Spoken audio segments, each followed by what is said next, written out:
The sun shone brightly over Jerusalem as crowds gathered around Jesus.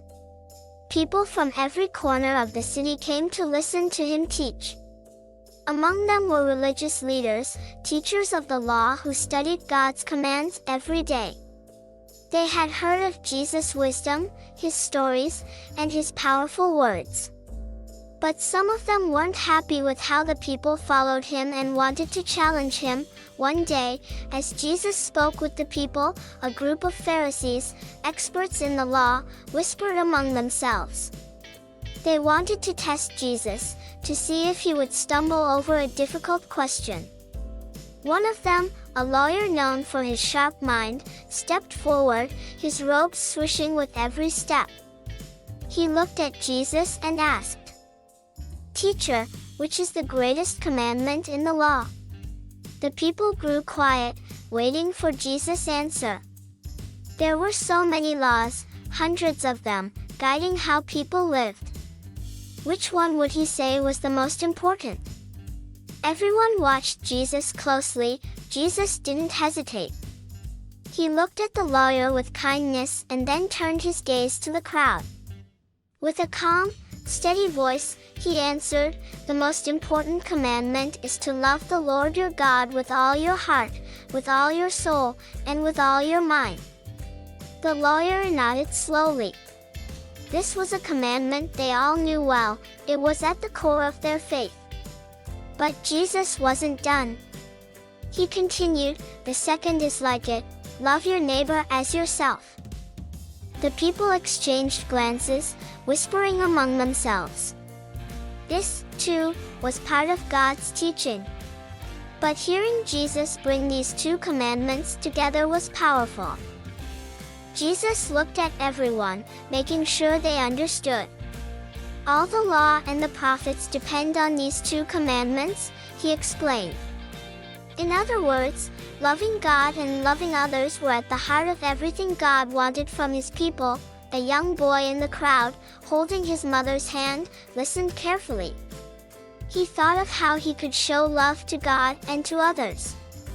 It wasn't just about following rules, it was about showing kindness and care in everyday life. His mother squeezed his hand and smiled, as if she knew what he was thinking. Nearby, a merchant who often argued with his neighbor about the market stall space also pondered Jesus' words.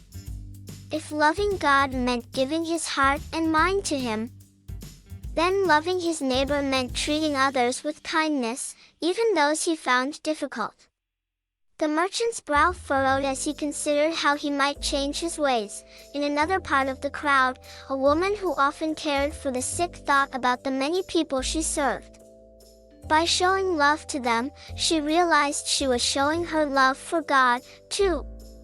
Her tiredness lifted a little as she felt a sense of purpose in every act of kindness.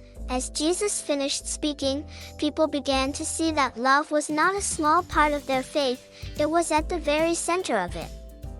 Loving God meant more than just words, it meant giving their whole selves, heart, soul, and mind, to him. Loving others meant treating everyone with compassion, respect, and care. The religious leaders, still standing nearby, grew quiet. Some realized that love was indeed greater than any complicated law or ritual. Others, however, felt challenged. They didn't want things to change.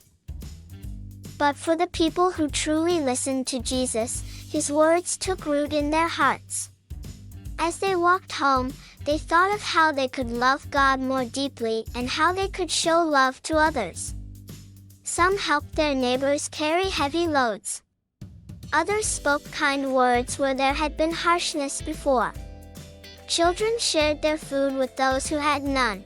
Through this teaching, Jesus showed everyone that love is what holds everything together. It's what makes our hearts grow closer to God and each other.